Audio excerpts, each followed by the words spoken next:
Showbiz में कैसे आना हो गया आपका? आपकी फैमिली में था, किस तरह से था?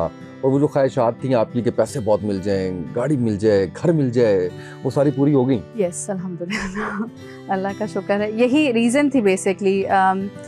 ठीक है, शौक भी था कहीं न कहीं, क्योंकि फैमिली जो थी ना वो बहुत ज़्यादा इन्फ्लुएंस थी मूवीज़ से और ड्रामा से, मेरे पेरेंट्स स्पेशली। और बहुत ज़्यादा एक्टर्स को उस तरह से फॉलो किया जाता था, लाइक किया जाता था, तो मेरी भी बहुत ज़्यादा लाइकनेस थी कि XYZ एक्टर्स मुझे बहुत पसंद थे। चैलेंजेस तो आपको भी ज़ाहिर है आए होंगे, और फिर भरा मेला छोड़ के एकदम से जो है वो बिल्कुल एक और राह पे निकल जाना, आज के दिन तक ये मुमकिन कैसे हो पाया? कोई लड़की अगर किसी को ये बोले ना कि मुझे शोबिज़ इसलिए छोड़ना है कि मैं शादी कर रही हूँ, तो वो लोगों के लिए आसान होता है, बजाय इसके कि अगर कोई ये कहे कि मुझे इसलिए छोड़ना है क्योंकि मुझे हिजाब और निकाब करना है। एक मेरे पास रीज़न है बेसिकली, क्योंकि हम इंसान है ना, हम ज़िंदगी में कुछ भी करने के लिए हमें रीज़न चाहिए होती है। कंफ्यूज थी और मैं यही जानना चाह रही थी, मैं अल्लाह ताला से दुआ करी थी कि दैट्स इट, बस यही करना था या आगे भी कुछ है ना, मुझे गाइड करें, आप बताएं और क्या करना है। तो अल्लाह ताला की तरफ से ये बड़ी ब्लेसिंग हुई कि मेरे लिए ये रास्ता खुला कि कुरान को समझ कर पढ़ो। शोबिस की दुनिया के अंदर एक बड़ा नाम, और उसके बाद बिल्कुल एक गुमनामी की जिंदगी, जो चैलेंजेस का सामना आपको करना पड़ा होगा, कैसे कॉप अप किया? हिजाब शुरू किया, निकाब शुरू किया, अपनी नमाजें 5 वक्त पढ़ना शुरू की, तो बस सब कुछ सेट हो गया और ज़िंदगी सुकून में आ गई। ऐसा नहीं था, of course life has been a roller coaster financially भी। अब वो तो अल्लाह ताला ने वैसे भी कुरान पाक में इसका भी जिक्र किया कि आपको जो है वो रिस्क से भी आजमाया जाएगा, और यहाँ जो कुछ हो रहा है इट्स अ टेस्ट, और आगे जो मिलना है वो असल में फल है उस टेस्ट का। तो उसमें पास होंगे तो फिर वो फल इंशाल्लाह अच्छा मिलेगा। इंशाल्लाह। एक हदीस ने आपकी ज़िंदगी बदल दी है, आपने शायद कहीं पे ये जिक्र किया था। कुछ आयात आई जिस पर इमाम साहब जो हैं वो रो पड़े। कुछ देर बाद मैंने देखा कि मेरे आसपास जो लोग खड़े हुए हैं वो भी रो पड़े, और एक आपको होता है ना कि पता चल रहा होता है कि इन लोगों को समझ आ रही है कि क्या कहा जा रहा है, ये इसलिए रो रहे हैं। तो मैं इस बात पर रोना शुरू हो गई कि मुझे समझ क्यों नहीं आ रही है। और हम जो चाहते हैं अक्सर कि अल्लाह ताला हमसे बात करे, तो अल्लाह ताला कुरान के थ्रू हमसे बात कर रहे हैं ना, तो अगर हमें ही समझ नहीं आ रही कि वो क्या बात कर रहे हैं, तो फिर हम वो फीलिंग कभी उस एहसास को महसूस नहीं कर सकते। इंस्टा पे देख लीजिए, टिकटॉक पे देख लीजिए, तो हमारी जो बच्चियां हैं, इवन जो बच्चे हैं, वो जिस तरह का कंटेंट क्रिएट कर रहे हैं और वो जा रहे हैं, तो उसकी वजह से घर वाले भी परेशान हैं। पेरेंट्स के लिए या उन बच्चों के लिए कुछ टिप्स जानना चाह रहा हूँ कि वो अपने आप को बदलना चाहें, या वो अगर ये चीज़ उनको अट्रैक्ट कर रही है बहुत ज़्यादा, तो हम उनको क्या पैगाम दे सकते हैं? दीन जो है ना, इस्लाम, that should be part of your daily life. सिर्फ 5 वक्त की नमाज ना हो, बल्कि आप आपकी डेली लाइफ में आप उनको कहीं ना कहीं से उसको जोड़ें, और उन बच्चों के साथ, ताकि जब वो बच्चे एक सर्टेन एज पे पहुंचे तो उनके लिए क्योंकि हमारे पास ऐसे केसेस और स्टोरीज आती हैं जहाँ पर बच्चे जो हैं उनको दीन का पता ही नहीं है, टू बी ऑनेस्ट। पेरेंटिंग के ऊपर चल रहे हैं, रिलेशनशिप के ऊपर चल रहे हैं, या किसी भी किस्म की जहनी उलझन के हवाले से आप जो है वो उनकी काउंसलिंग कर रही हैं? रिलेशनशिप जो है ना वो किसी एक उस पर लिमिट नहीं है कि सिर्फ हस्बैंड एंड वाइफ। रिलेशनशिप जो है वो किसी के साथ भी हो सकता है, यहाँ तक कि आपका अपनी ज़ात से रिलेशन और आपका अपने खालिक से रिलेशन। सो वो सारी कैटेगरीज जो है ना वो सारे रिलेशनशिप्स जो है ना वो इसमें कवर हो जाते हैं। अमल के अंदर इस वक्त जो है वो कौन कौन से प्रोजेक्ट हो रहे हैं? जो मेरा पर्सनल इंटरेस्ट है वो है दावा और तरबिया, जिसमें हम इस्लामिक वर्कशॉप्स, लेक्चर्स वगैरह भी करते हैं। ख़ास तौर पर बहुत ज़्यादा रियलाइज़ किया कि मेंटल हेल्थ कितनी इम्पॉर्टेंट है। बिस्मिल्लाहिर्रहमानिर्रहीम, अस्सलाम वालेकुम। आप देख रहे हैं उसामा तैयब पॉडकास्ट, मैं हूं उसामा तैयब। नाज़रीन, आज मेरे साथ जो मेहमान शख्सियत मौजूद हैं, बड़ी शानदार शख्सियत की मालिक हैं। मैं इनका फ़ैन था, और उसके बाद मैं मज़ीद इनका फ़ैन हो गया जब इन्होंने शोबा शोबा बदलने के बाद ये दीन की तरफ आई। मैं गुज़िश्ता काफ़ी अरसे से, कमोबेश कोई 1-1.5 साल से इस कोशिश में था कि इनके साथ मेरा पॉडकास्ट हो जाए। आज उसका मौका मिला। आज के हमारे पॉडकास्ट का मकसद क्या है, उसमें लर्निंग क्या है, वो मैं ज़रूर आपके सामने रखना चाहूँगा। और वो ये है कि आप जब अल्लाह की राह में अपनी सबसे पसंदीदा चीज़ कुर्बान कर देते हैं, तो फिर अल्लाह आपको किस तरह से हर मुश्किल में से निकालता है, और किस तरीके से आपके लिए आसानियाँ होती हैं। और इस राह पे चलना मुश्किल भी होता है, ऐसा नहीं है कि नहीं होता। तो ये सारी चीज़ होगी। और आज जो हमारी बेटियां हैं, बहनें हैं, ख़ासकर जिनका ताल्लुक जनरेशन ज़ी से है, जो पेरेंट्स हैं, उनके लिए ये पॉडकास्ट है कि आपने अपने बच्चों की तरबियत कैसे करनी है। आप अगर किसी किस्म के नफ्सियाती मसाइल का शिकार हैं तो उससे कोप अप कैसे करना है आपने। मेरे साथ मौजूद हैं सारा चौधरी साहिबा, जिन्होंने पहले शोबिज़ की दुनिया में एक नाम कमाया और उसके बाद अपने करियर के अरूज पे एक ही लम्हे में हमने देखा कि इन्होंने शोबिज़ को खैरबाद कहा और उसके बाद ये दीन की तरफ आ गईं। अमल के नाम से इनका इदारा है जो इस वक्त दीन की खिदमत कर रहा है। तो हम ये सारी गुफ्तगू आज इनसे करेंगे। आपका बहुत शुक्रिया, आप तशरीफ़ लाई। अस्सलाम वालेकुम, कैसी हैं? वालेकुम अस्सलाम, अल्हम्दुलिल्लाह मैं बिल्कुल ठीक, और आपका बहुत शुक्रिया कि आपने मुझे यहाँ इनवाइट किया आज। Thank you. ये सवाल कि कैसे आप इस तरफ आईं, ये सवाल कि किस तरह से, इसका तो काफ़ी जवाब मिला। कैसे अब तक पाबंद हैं इस तमाम तर चीज़ पे, ये मैं ज़रूर जानना चाहूँगा, क्योंकि मेरे पास बहुत सी ऐसी एग्जांपल्स हैं। जैसे आप कह लीजिए कि मैं ऐसी बच्चियों को जानता हूँ जो उमर अहमद का एक नावल है पीरे कामिल, या शायद जन्नत के पत्ते या जन्नत की तलाश है, कुछ इस तरह का, तो उससे मुतासर हुई। उसमें पर्दा, उसमें दीन, उसमें ये सारा था, लेकिन हमारी सोसाइटी ने उनको उसके ऊपर कारबंद नहीं रहने दिया। वो सोसाइटी घर वाले ही हैं। तो चैलेंजेस तो आपको भी ज़ाहिर है आए होंगे, और फिर भरा मेला छोड़ के एकदम से जो है वो बिल्कुल एक और राह पे निकल जाना, आज के दिन तक ये मुमकिन कैसे हो पाया? अल्हम्दुलिल्लाह मुझे लगता है कि मैं इस मामले में बहुत ब्लेस्ड रही हूँ, इस लिहाज से कि किसी भी इंसान के लिए जब भी वो कोई शोबा चाहे वो अपनाना चाहे, या किसी भी जगह वो नई जगह पर जाना चाहे, तो मेरे ख़्याल से उसके उस डिसीजन के लिए ये बहुत ज़रूरी होता है कि उसके मददगार उसको मिल जाएं, वो माहौल मिल जाए, वो लोग मिल जाएं जो उसको मोटिवेट करें, उसका सहारा बने, उसका साथ दें। तो मैंने जब डिसीजन लिया, कुछ महीने लगे थे उस चीज़ को सारा इम्प्लीमेंट करते करते, एंड फाइनली मैं अबू धाबी चली गई। ये मेरे लिए एक बहुत बड़ी अल्लाह ताला की तरफ से ब्लेसिंग थी, क्योंकि अभी तो ऐसा है ना कि आप अपनी कंट्री से बाहर जाके भी काइंड ऑफ नहीं जाते, क्योंकि व्हाट्सएप है, हर वक्त वीडियो कॉल हो रही है, सोशल मीडिया है, लोगों से फ़ौरन आप सोशलाइज़ करना शुरू कर देते हैं। उस वक्त में ऐसा नहीं था। 2011 की बात करें, उस वक्त तो फेसबुक भी नया नया आया था, बिल्कुल सही। और व्हाट्सएप था ही ना, इंस्टाग्राम भी नहीं था, ये दोनों ऐप्स उस वक्त ही नहीं। तो वो मैं वहाँ जाकर एकदम से, जैसे कहते हैं ना कि आप टोटली कट ऑफ, यानी नो शोबिज़ फ्रेंड्स, किसी का इतना ऐसा कोई ज़िक्र या मिलना मिलाना नहीं था। बहुत कम लोग थे जिनसे फेसबुक के थ्रू ही या स्काइप के थ्रू इस तरह से कुछ बातचीत हो जाती थी, वरना मोस्टली ये था कि बिल्कुल कम्प्लीटली कट ऑफ हो गया मेरा। और उसमें फिर मुझे कोई 3-4 महीने लगे, जिसके बाद सडनली मेरे नए दोस्त बनना शुरू हुए, और वो तमाम वो दोस्त थे जो ख़ुद भी इसी तरह से अल्लाह ताला ने उनको हिदायत दी थी। पहले इतना ज़्यादा उनको नहीं दीन का इल्म था, अब उन्होंने सीखा था, पढ़ा था, और अब वो कुरान का तर्जुमा ख़ुद से पढ़ सकते थे, तफसीर उनको पता थी, तो वो मेरे दोस्त बने। और वहाँ से फिर इसी तरह के मज़ीद लोग मुझे मिलते गए, मिलते चले गए, जिसमें मैं पाकिस्तान वापस भी आई अपनी स्टडीज़ करने के लिए अल्हम्दुलिल्लाह। उसमें और ज़्यादा लोग मिले मुझे। तो वो एक, जिसे कहते हैं कि शायद अल्लाह ताला ने मेरे लिए पूरा माहौल ही मेरे इर्द गिर्द बदल दिया, और उसने मुझे इतनी फिर मोटिवेशन दी, इतना सपोर्ट दिया कि टिल डेट अल्हम्दुलिल्लाह मेरे, अब हालांकि अब वापस जब से ये सोशल मीडिया थोड़ा एक्टिव हुआ है, तो बहुत से पुराने जो लोग थे उनसे भी वापसी जो है बातचीत होती है, मिलना मिलाना भी कभी कभी हो जाता है। नए लोग जो दोस्त बने थे अभी तक वो साथ हैं, और वो एक काइंड ऑफ सपोर्ट देते हैं, और काम भी, जिसे कहते हैं ना कि आपका लाइफस्टाइल, आपका मिलना मिलाना, आपका दिन का जो आपका दिन गुजरता है वो, या आपकी ज़िंदगी का जो मकसद है, तो वो अल्लाह ताला ने एक ऐसी डायरेक्शन दिखाई, एक ऐसा मकसद दिया ज़िंदगी में कि उसने, मुझे लगता है कि बहुत ज़्यादा अभी तक इस्तकामत दी। और सबसे बड़ी जो रीज़न है वो ऑफ कोर्स, जिसको मैं हमेशा लोगों को मेरे मैसेज में भी होता है और मैं आम करना चाहती हूँ, वो है कुरान को समझ कर पढ़ना। क्योंकि फ्रैंकली मैंने ये डिसीजन लिया था कि मुझे हिजाब या निकाब करना। निकाब तो बिल्कुल भी नहीं पता था, इवन हिजाब का भी, क्योंकि उस वक्त अगर आपको याद हो तो इतना, अब तो ट्रेंड भी हो गया ना हिजाब का, उस वक्त इतना ट्रेंड नहीं था हिजाब का, वो बड़े सादे सादे से बुरके पहने जाते थे असल में। तो ऐसा नहीं था कि मैंने ये डिसीजन लिया था कि अच्छा मैं कोई अच्छा प्यारा सा क्यूट सा हिजाब पहन के घूमा करूँगी, ऐसा कुछ होगा, बल्कि बस समझ आई थी एक कि अच्छा महरम ना महरम और शोबिस छोड़ना है वगैरह। और फिर मैं अबू धाबी चली गई, तो वहाँ पर जो लोग थे जिनके साथ मैंने रहना था, तो उन्होंने कहा कि हमारी तो सारी ख़वातीन जो है वो बुर्का पहनती हैं, और वो दूसरा वाला निकाब होता है बांधने वाला, तो मैंने भी पहनना शुरू कर दिया। और काफ़ी महीने तक यही था कि वो बीच में अगर हम बाहर जा रहे हैं कहीं पर तो उतार लिया, पहन लिया, इस तरह से, क्योंकि क्लियर नहीं पता था। लेकिन जब अल्हम्दुलिल्लाह अल्लाह ताला ने ये समझ दी, क्योंकि मैं कंफ्यूज थी और मैं यही जानना चाह रही थी, मैं अल्लाह ताला से दुआ करी थी कि दैट्स इट, बस यही करना था या आगे भी कुछ है ना, मुझे गाइड करें, आप बताएं और क्या करना है। तो अल्लाह ताला की तरफ से ये बड़ी ब्लेसिंग हुई कि मेरे लिए ये रास्ता खुला कि कुरान को समझ कर पढ़ो।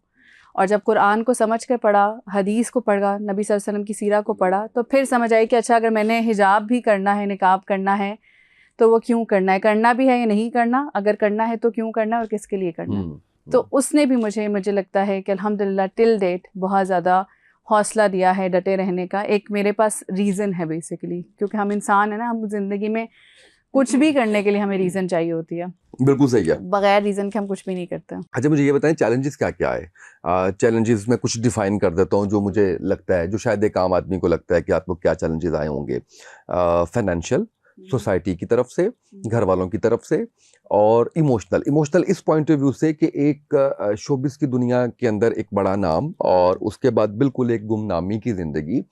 तो आपको इमोशनली मुझे लगता है, जितना मैं नफ्सियात को जान लूँ, कि कहीं ना कहीं ये फील आती है कि यार एक ऐसा था कि मैं जहाँ मेरा जाना होता था वहाँ पे लोग रेड कारपेट और इस तरह से जो है वो, तो अब वो उस तरह की चीज़ नहीं है।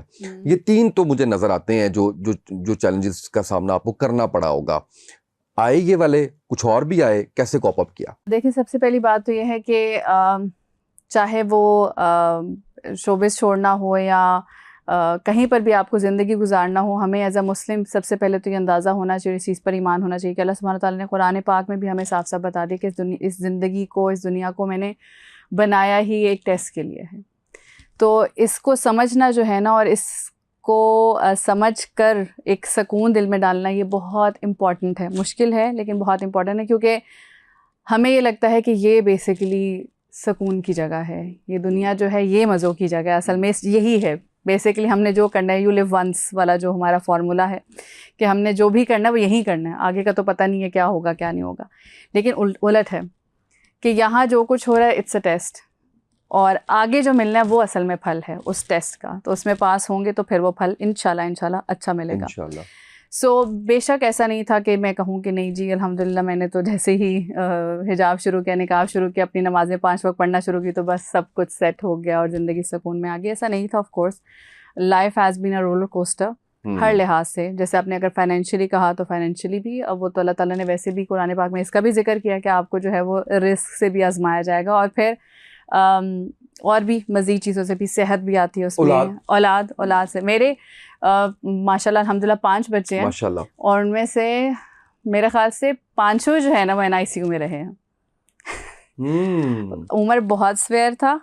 जिब्रील जो है वो शुरू में ठीक था, लेकिन उसका जॉइंटस स्वेयर हो गया, मैं पता नहीं चला। वो 2-3 दिन जब रहा तो वो भी बहुत स्वेयर था, डॉक्टर्स ने बड़ा डराया। माँ के लिए तो एक बहुत ही तकलीफदेह चीज़ होती है। यस, और फातिमा की दफ़ा मुझे गेस्टेशनल डायबिटीज़ थी, तो वो उसकी डायबिटीज़ का उसके लेवल्स बहुत लो आ रहे थे, तो वो रही। फिर हना कम रही थी लेकिन उसको भी रखा था। और साथ की दफ़ा जो मेरा सबसे छोटा बेटा है, उसको कोई एलर्जी हो गई थी, तो उसके लिए उन्होंने उसको भी 2-3 दिन रखा। तो मतलब 5 के 5 बच्चे जो है मेरे, वो रहे हैं NICU में रहे हैं। तो इस तरह के इम्तिहानात बेशक लाइफ में बहुत ज़्यादा आए हैं। और आपने कहा कि इमोशनली, और ये चीज़ ख़ास तौर पर कि फेम और लाइमलाइट, एक मुझे लगता है कि अल्लाह ताला की मेरे ऊपर ये भी बड़ी ब्लेसिंग है कि मेरी नेचर में ना ये चीज़ बहुत ज़्यादा है कि मैं बहुत जल्दी एडजस्ट कर लेती हूँ, एडॉप्ट कर लेती हूँ अपने एनवायरनमेंट को।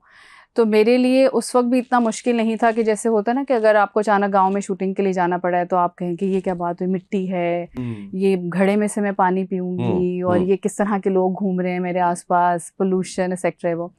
तो अल्हम्दुलिल्लाह तब भी ऐसा कुछ नहीं था। मुझे ज़मीन पे कोई बैठता कहता था बैठ, जो मैं ज़मीन पे बैठ जाती थी, कुछ भी। तो एक मेरे नेचर में जो है ना वो बहुत ज़्यादा ये अल्लाह ताला ने एक नरमी रखी है इस मामले में कि मैं चीज़ों को अंडरस्टैंड करके उनको अडॉप्ट कर लेती हूँ। सो पहले से मुझे ये तो हो गया था कि ये तो हाथ से जाएगी अब, और अब there will be no fame, there will be nothing. लेकिन मैं आपको अमेजिंग चीज़ बताऊँ कि बेशक अल्लाह सुब्हाना ताला जब है आप उनके लिए कुछ छोड़ते हैं ना, तो वो आपको उससे बढ़कर अता करते हैं, और वो अता करते हैं जो आपने सोचा भी नहीं होता। तो मैं जब अबू धाबी चली गई, मैंने कहा कि बस फिनिश, नथिंग। वहाँ तो वैसे ही अरब्स घूम रहे होते थे, मैंने कहा इनको क्या पता नहीं कि आपके अंदर सारा चौधरी घूम रही है। सो आई वाज लाइक कुछ भी नहीं, बस अब एक सिंपल इंसान हूँ मैं, नो स्टार नथिंग।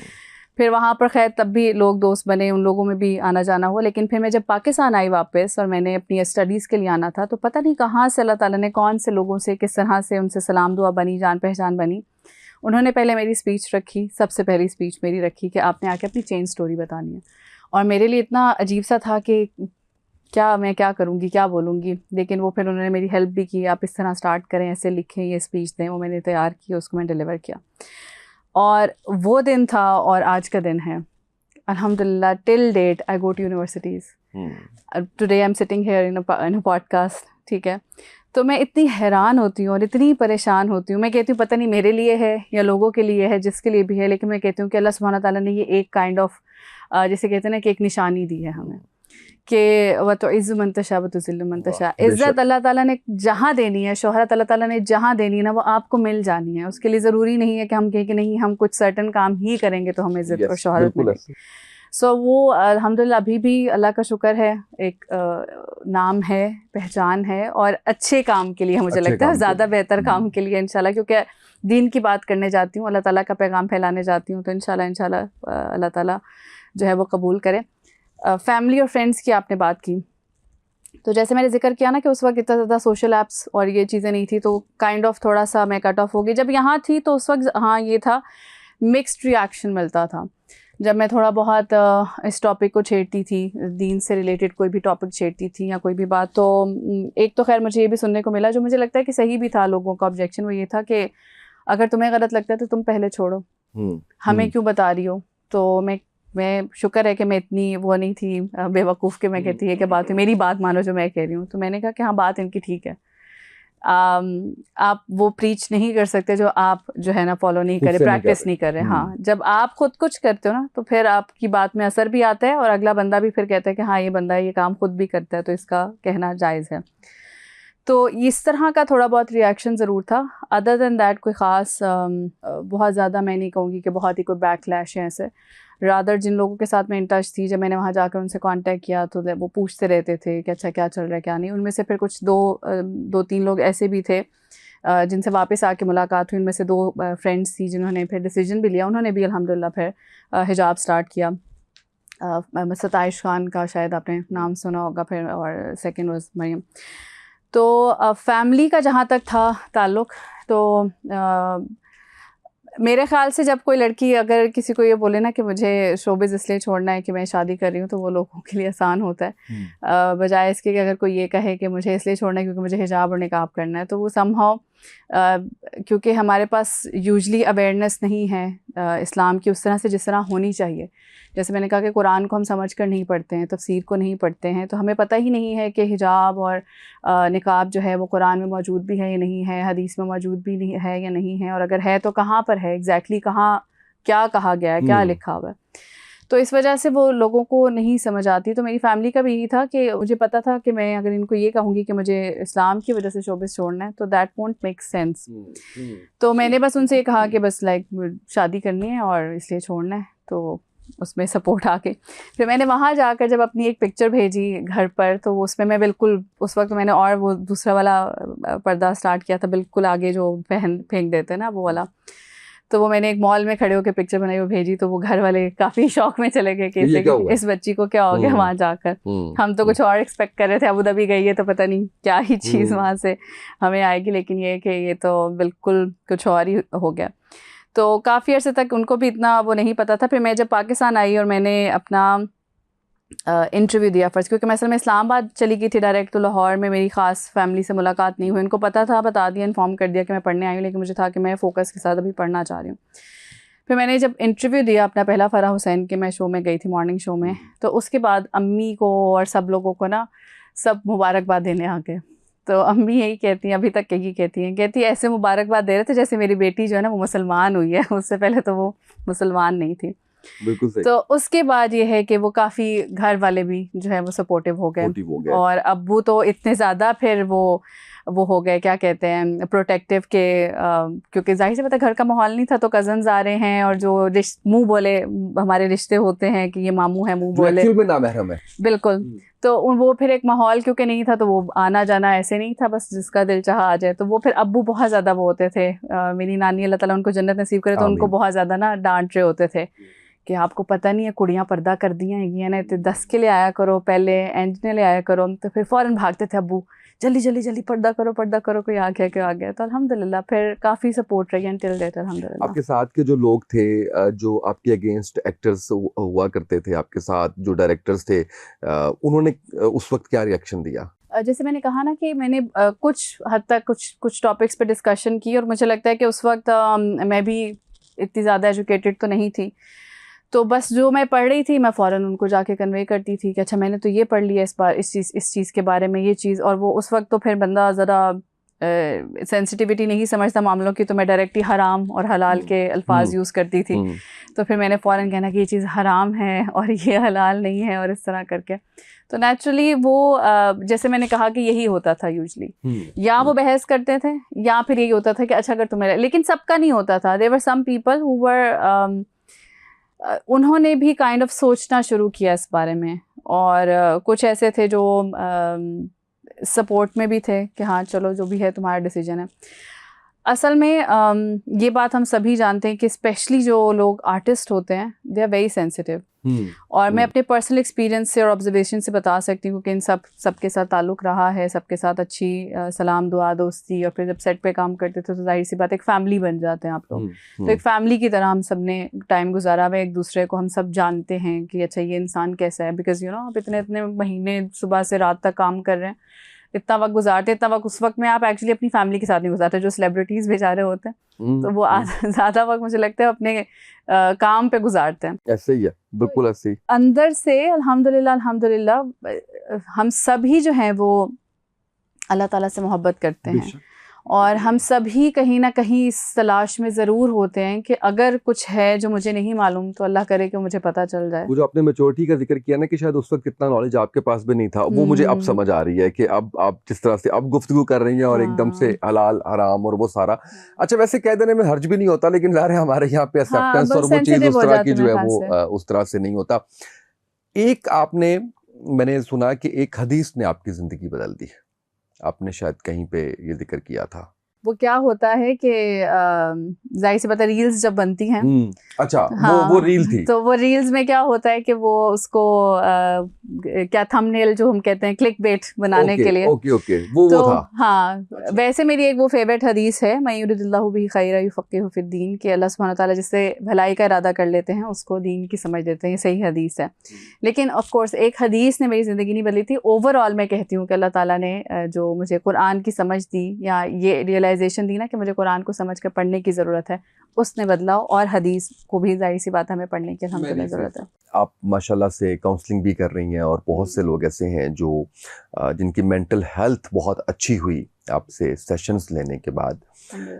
मैं इसमें जानना ये चाह रहा हूँ कि जब आप जिस दौर में थी उसके अंदर सोशल मीडिया नहीं था, अब ये सब कुछ घर घर के अंदर आप देखिए कि इंस्टा पे देख लीजिए, टिकटॉक पे देख लीजिए, तो हमारी जो बच्चियां हैं, इवन जो बच्चे हैं, वो जिस तरह का कंटेंट क्रिएट कर रहे हैं और वो जा रहे हैं, तो उसकी वजह से घर वाले भी परेशान हैं, फैमिली भी परेशान है। तो मैं आप ये समझ लीजिए कि उन पेरेंट्स के लिए या उन बच्चों के लिए कुछ टिप्स जानना चाह रहा हूँ कि वो अपने आप को बदलना चाहें, या वो अगर ये चीज़ उनको अट्रैक्ट कर रही है बहुत ज़्यादा, तो हम उनको क्या पैगाम दे सकते हैं, कैसे समझा सकते हैं कि ये रास्ता ठीक नहीं है, बल्कि आपको दूसरे रास्ते की तरफ आने की ज़रूरत है। दो चीज़ें हैं, एक है पेरेंटिंग के पेरेंट्स के लिए क्या है, और सेकंड ये कि अगर कोई इंसान इस कन्फ्यूजन का शिकार है तो उसके लिए क्या है। पेरेंटिंग में मैं ये बिलीव करती हूँ कि एवरीवन इज़ डिफरेंट, और हर किसी का पेरेंटिंग का स्टाइल भी डिफरेंट होता है, गिवन दैट के उनको ज़्यादा बेहतर पता है अपने बच्चों का। मैंने अपने बच्चों के साथ ये अंदाज़ रखा है कि मैंने उनको बहुत ज़्यादा ऐसा भी नहीं किया कि बिल्कुल उनको एक दड़बे में बंद कर दिया कि उनको पता ही नहीं कि आसपास क्या हो रहा है, पूरी दुनिया में क्या हो रहा है।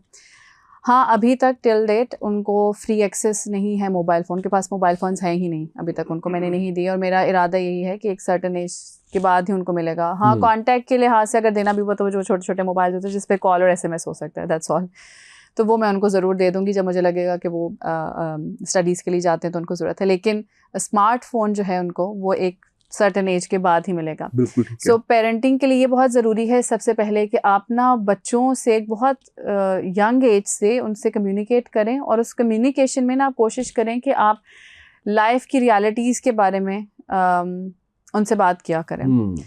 सेकेंडली अल्लाह सुब्हाना ताला शुड बी समवन जो रेगुलरली आपके घर में मेंशन होते हों. नबी सल्लल्लाहु अलैहि वसल्लम शुड बी समवन जो रेगुलरली आपके घर में मेंशन होते हों. यानी वो ऐसे नाम ना हो कि सिर्फ किसी ओकेजन पे उनका नाम लिया जाएगा. जैसे कुछ रिश्तेदार होते हैं ना दूर के आपके, तो वो कभी कभी कोई शादी आ जाए तो फिर आप उनको याद करते हैं, कोई गमी आ जाए तो याद करते हैं, या कोई ख़ास मौका हो, वरना आप सालों साल उनको याद नहीं करते.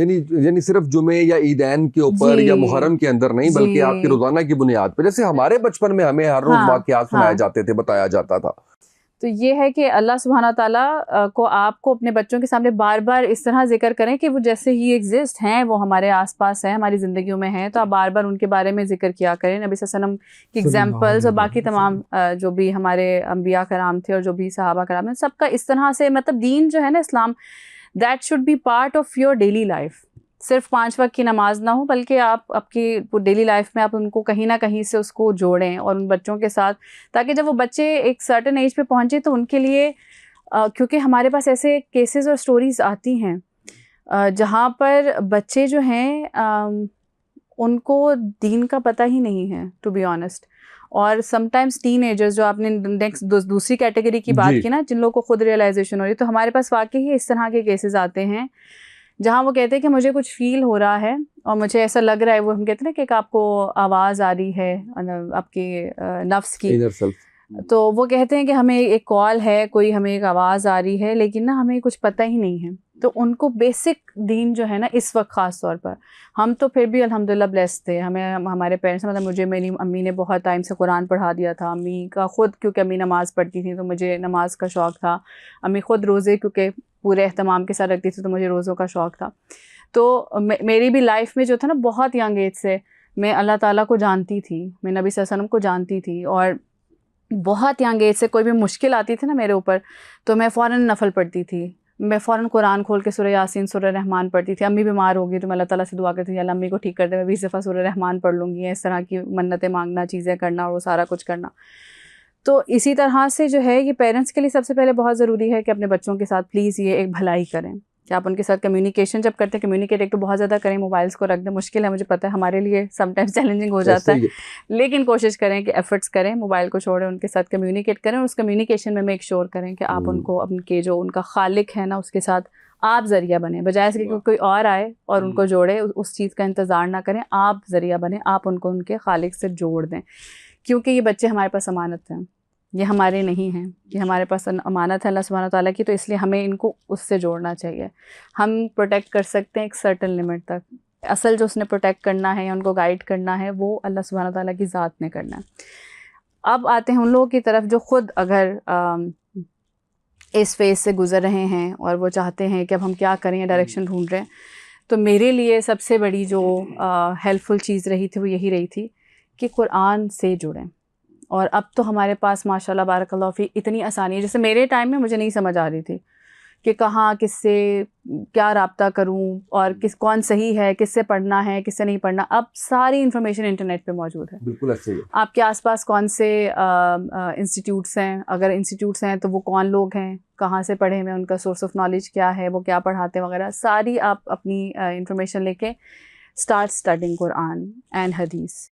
बिल्कुल सही. आप एक आयत चाहे पढ़ें दिन की, तर्जुमा और तफसीर पढ़ लें, और एक हदीस कोई छोटी सी पढ़ लें.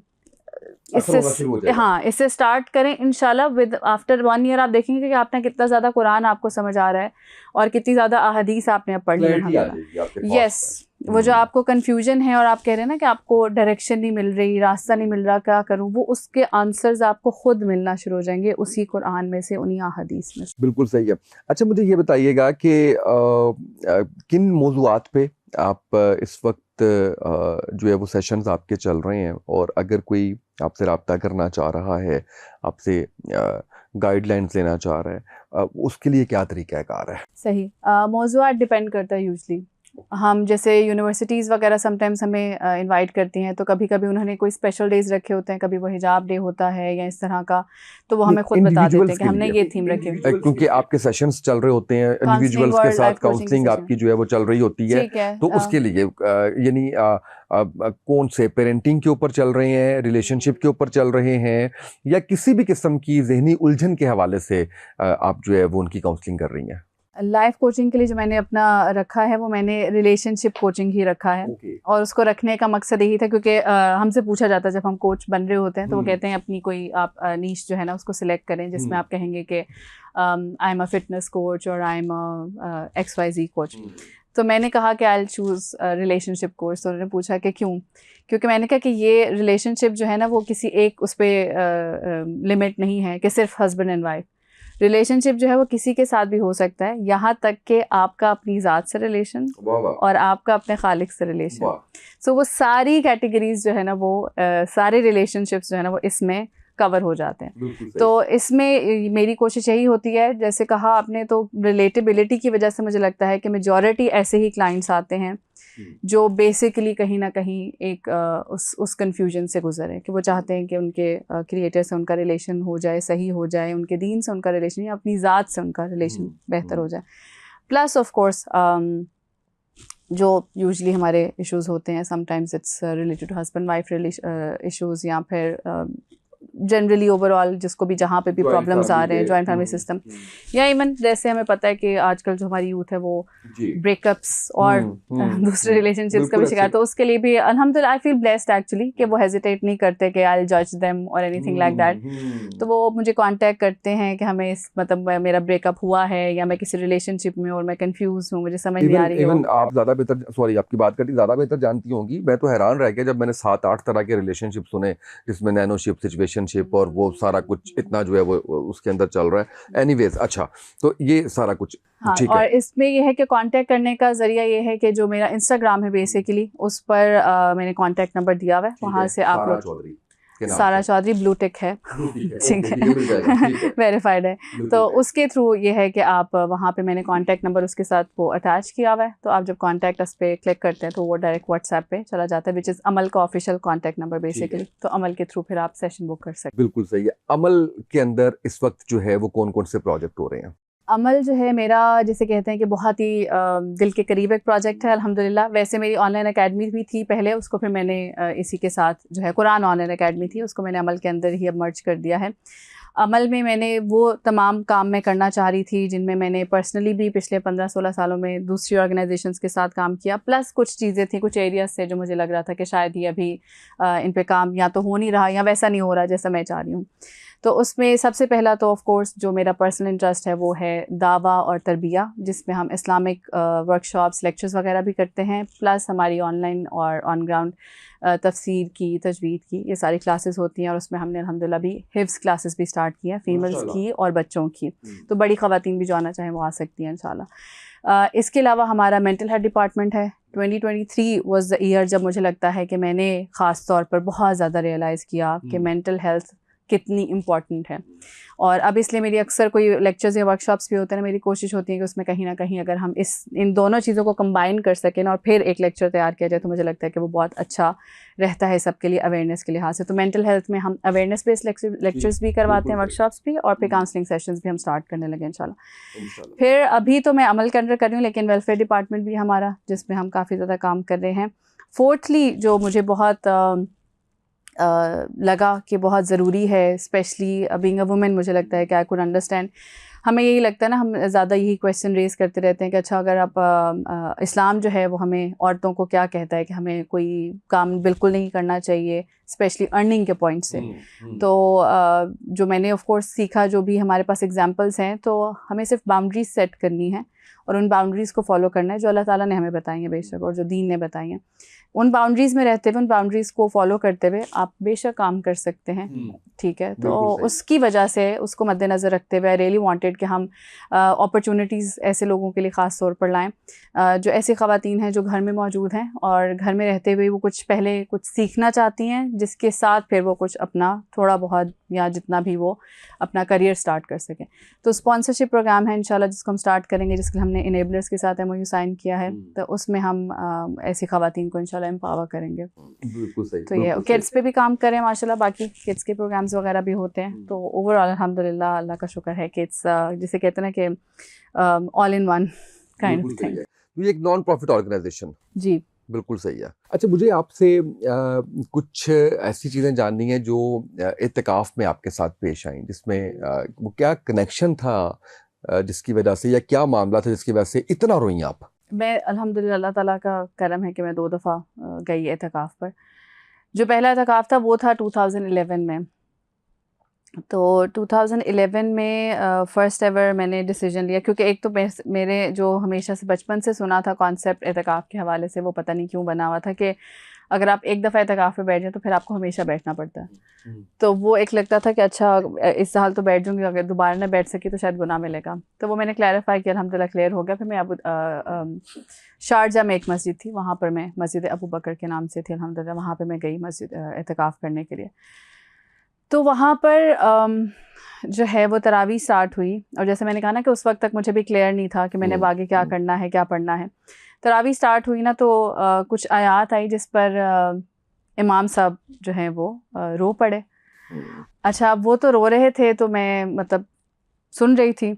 कुछ देर बाद मैंने देखा कि मेरे आसपास जो लोग खड़े हुए हैं वो भी रो पड़े, और एक आपको होता है ना कि पता चल रहा होता है कि इन लोगों को समझ आ रही है कि क्या कहा जा रहा है, ये इसलिए रो रहे हैं। तो मैं इस बात पर रोना शुरू हो गई कि मुझे समझ क्यों नहीं आ रही है। और मैंने इतनी दुआ यही मांगी उस दिन बार बार कि या अल्लाह, मैं कैसे समझूं कि ये लोग क्यों रो रहे हैं, क्या आप क्या इसका जिक्र कर रहे हैं, क्योंकि इस बात को समझना भी बहुत ज़रूरी ना कि जो कुरान है वो अल्लाह सुब्हाना ताला का कलाम है, और हम जो चाहते हैं अक्सर कि अल्लाह ताला हमसे बात करे, तो अल्लाह ताला कुरान के थ्रू हमसे बात कर रहे हैं ना। तो अगर हमें ही समझ नहीं आ रही कि वो क्या बात कर रहे हैं तो फिर हम वो फीलिंग कभी उस एहसास को महसूस नहीं कर सकते। तो अल्हम्दुलिल्लाह अल्लाह का शुक्र है कि वही एतकाफ़ मेरे लिए इस चीज़ का वसीला बना, मेरी दुआ शायद वही वो कबूल हुई। और बाय द नेक्स्ट रमज़ान जब दोबारा मैं तरावी में खड़ी थी तो मुझे एक एक लफ्ज़ समझ आ रहा था कि वो क्या पढ़ रहे हैं, और मैं उस वक्त फिर खुशी से रो रही थी। यानी वो पहली दफ़ा जो है वो इसमें कि मुझे समझ नहीं आ रहा, दूसरी दफ़ा जो है वो खुशी, और अल्लाह ने बड़े करीब होकर सुना आपको। दूसरी दफ़ा इस खुशी में रो रही थी कि मुझे समझ आ रही है, समझ आ रही है, बिल्कुल सही है। अच्छा, मुझे ये बताएं कि शोबिज़ में कैसे आना हो गया आपका? कोई फैमिली में था, किस तरह से था? और वो जो ख्वाहिशात थी आपकी कि पैसे बहुत मिल जाएं, गाड़ी मिल जाए, घर मिल जाए, वो सारी पूरी हो गई? बेसिकली मुझे लगता है कि हर बच्चे को इस वक्त, अगर हम इवन हमारे ज़माने के भी और अब के, मुझे लगता है कि अब किसी भी बच्चे को हम पकड़ें जो एक नॉर्मल फैमिली से है, और इवन मुझे लगता है नॉर्मल फैमिली से नहीं भी है, थोड़ा अच्छे खासे खाते पीते घराने से भी, तो कहीं ना कहीं उसको भी मटेरियलिस्टिक ही कुछ ख्वाहिशात होंगी उसकी लाइफ में कि गलत भी नहीं है। ठीक है, ज़िंदगी है, हमने यहाँ गुजारना है, यहीं जीना है, तो हमारे पास यहाँ रहने के लिए भी एक प्लानिंग होनी चाहिए कि ठीक है, अगर मुझे रहना है तो मैं कैसे रहूँगा यहाँ पर। लेकिन वो मकसद नहीं खाली होना चाहिए आपकी ज़िंदगी का। ये प्रॉब्लम है बेसिकली। मतलब जिस तरह हम ट्रैवल पे जाते हैं तो हम यही सोच कर जाते हैं ना कि साफ़ होटल मिलेगा, साफ़ होटल लेंगे, खाना भी अच्छा हो, साफ़ सुथरा हो, सर्विसेज अच्छी हों। लेकिन ये कि हम कभी भी इस प्लानिंग से नहीं जा रहे होता कि हमने वहीं रह जाना है अब, और वहाँ जाकर भी ये नहीं होता कि हम फिर एक डेरा लगा लेते हैं कि जो जितनी अलमारियों के खाने उन सबको हम भर देते हैं। बहुत अच्छी मिसाल। ठीक है, हम वो उतना ही सामान रखते हैं, उतनी ही चीज़ें रखते हैं, और उतनी लेकर भी उतनी ही जाते हैं साथ। तो अगर हमारा 3 दिन का स्टे है, 1 हफ्ते का, इवन अगर 1 मंथ का भी स्टे है, तो उसी हिसाब से हम जाएंगे। तो उसमें भी हमारी प्लानिंग्स तो सारी होगी कि हमें गाड़ी भी वहाँ चाहिए होगी, हमें होटल का रूम साफ़ चाहिए होगा, सर्विसेज चाहिए, वहाँ की डिटेल्स चाहिए। लेकिन इवेंचुअली हमें पता होगा कि हमने आना घर है, तो हमारा ध्यान जो है वो कहीं ना कहीं इसी पे ही होगा। तो जाने से पहले भी हम घर को साफ़ करके जाएंगे, और अगर साफ़ नहीं करके गए तो वहाँ पर ये टेंशन है कि भी जाकर घर साफ़ करना है। तो इसी तरह से दुनिया में रहना, दुनिया में जीना, दुनिया के लिए प्लानिंग्स करना कोई बुरी बात नहीं है कि हम कहें कि नहीं आपने कुछ करना ही नहीं, आपने घर नहीं बनाना, गाड़ी नहीं लेनी, सोचना नहीं है, ख्वाहिश नहीं करनी। लेकिन वो आपका खाली मकसद नहीं होना चाहिए ज़िंदगी का। पहले आपका मकसद जो है वो आपकी आखिरत होनी चाहिए, क्योंकि वो होगी तो आप अपने आप को बुराइयों से बचाएंगे, गुनाहों से बचाएंगे, हराम से बचाएंगे, अल्लाह सुब्हाना ताला की हदूद में रहेंगे, और उस हदूद में रहते हुए फिर आप इस दुनिया को लेकर चलेंगे। तो बहरहाल घर, गाड़ी, पैसे सब मिला। यस, अल्हम्दुलिल्लाह, अल्लाह का शुक्र है। यही रीज़न थी बेसिकली। ठीक है, शौक भी था कहीं ना कहीं, क्योंकि फैमिली जो थी ना वो बहुत ज़्यादा इन्फ्लुएंस थी मूवीज़ से और ड्रामा से, मेरे पेरेंट्स स्पेशली, और बहुत ज़्यादा एक्टर्स को उस तरह से फॉलो किया जाता था, लाइक किया जाता था। तो मेरी भी बहुत ज़्यादा लाइकनेस थी कि XYZ एक्टर्स मुझे बहुत पसंद थे। तो इसलिए एक शौक़ तो था ही कि अच्छा अगर टीवी में आ जाऊँ तो अच्छा होगा। लेकिन ज़्यादा जो नीयत थी ना वो यही थी कि इसलिए जाना है ताकि अच्छा घर, क्योंकि शोबिज़ को लेकर मेरे ख्याल से अभी तक भी सबसे बड़ी बात अगर किसी के जहन में आती है, या सबसे पहली बात अगर किसी के जहन में आती है तो वो यही आती है, शोहरत, पैसा। तो यही था। शोहरत बल्कि शायद इतना नहीं थी जहन में, ज़्यादा फोकस ये था कि it will be kind of source of earning for me, जिससे मैं जो मेरी बचपन से दुआएं थी या ख्वाहिशात थी कि मुझे अपने पेरेंट्स के लिए घर बनाना है, गाड़ी लेनी है, तो वो पूरी हो जाएंगी। तो ड्रामा कौन सा था पहला और मशहूर कौन सा ड्रामा हुआ? एक्चुअली तो अगर टेक्निकली बात की जाए तो मुझे उसका नाम याद नहीं है, लेकिन मैंने एक बहुत छोटा सा जिसे कहते हैं, पहले तो कुछ फोटोशूट्स थे वो किए थे, और जो फर्स्ट अपीयरेंस थी टीवी की वो एक बहुत छोटा सा गेस्ट अपीयरेंस टाइप था, मतलब of course I had no name at that time. Okay. तो वो रैंडम कोई सीन था जिसमें बस बैठना था, कुछ लड़कियों ने, ऑफिस का एक सीन था कि उसमें गर्ल्स बैठी हुई हैं और वो डिस्कशन करी, मीटिंग करी, तो उसका तो मुझे नाम भी याद नहीं है। उसके बाद मैंने इसी तरह 1 से 2 कुछ प्रोजेक्ट्स किए, उसमें एक बहलावा था पीटीवी का, वो उस वक्त काफ़ी फेमस हुआ था, और एक मैंने सिंगल प्ले किया कोई जो कि टिल डेट यूट्यूब पे पड़ा हुआ है, और बड़े लोग फिर मुझे फ़ौरन कहते भी हैं कि आप वो चौखट वाली है ना, तो वो मैंने सिंगल प्ले किया था। और फ्रैंकली कोई ना प्लानिंग थी ना कोई होप्स थी बहुत ज़्यादा कि ये कोई बहुत अमेजिंग प्रोजेक्ट होगा या कुछ होगा, लेकिन समहाउ इट्स स्टिल देयर।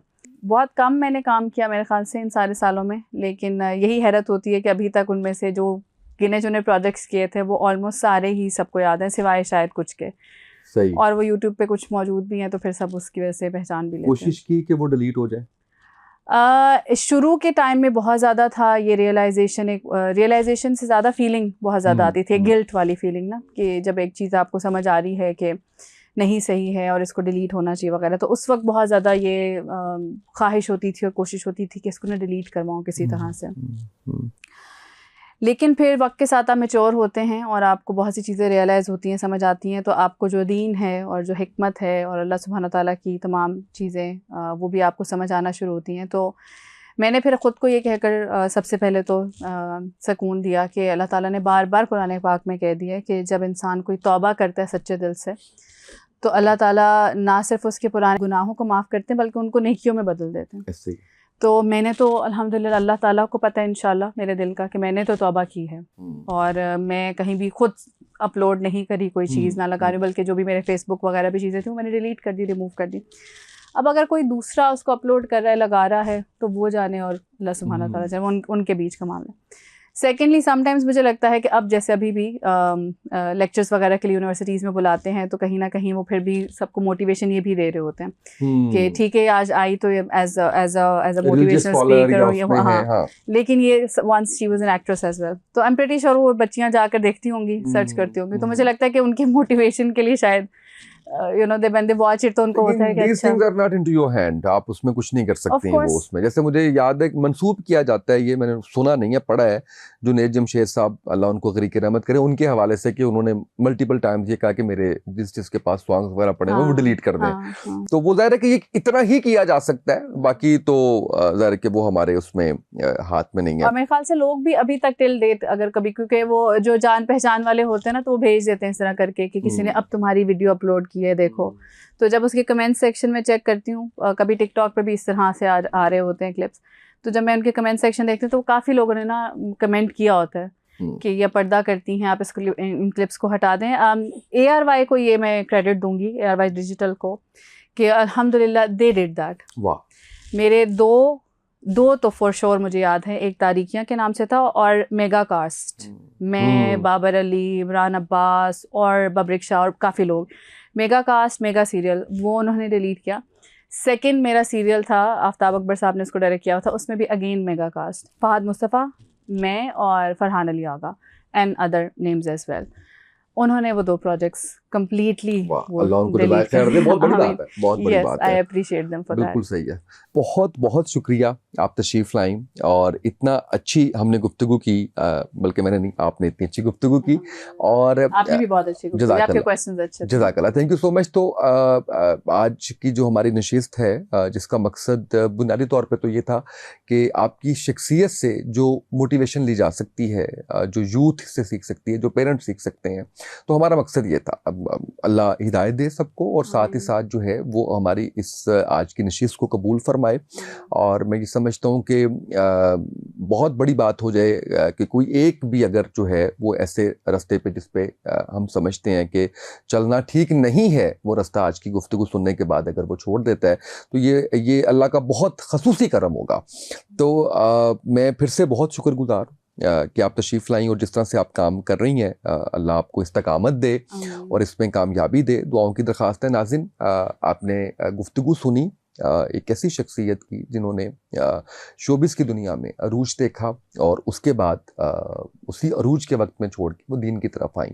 और जिस तरीके से यानी ज़िंदगी में मुश्किलात, तो मैं आजकल बार बार एक बात पता नहीं क्यों कह रहा हूँ कि आप अगर दुनिया के सबसे ताकतवर मुल्क के ताकतवर तरीन प्रेसिडेंट से पूछेंगे ना, तो उनको भी वो भी आपको 10 मसाइल बता देंगे, अपने शायद ज़्यादा बता देंगे। तो मुश्किलात तो आती हैं, अब देखना ये है कि उसमें आप निकलते किस तरीके से हैं, अल्लाह पे तवक्कल करके, अल्लाह के रास्ते पे चल के, या नेगेटिव कुव्वतों के कहने पे। ये फैसला आपका होता है। अल्लाह हम सबको अमल करने वाला बनाए। आज के पॉडकास्ट से इतना ही, इजाज़त दीजिए। अल्लाह हाफ़िज़।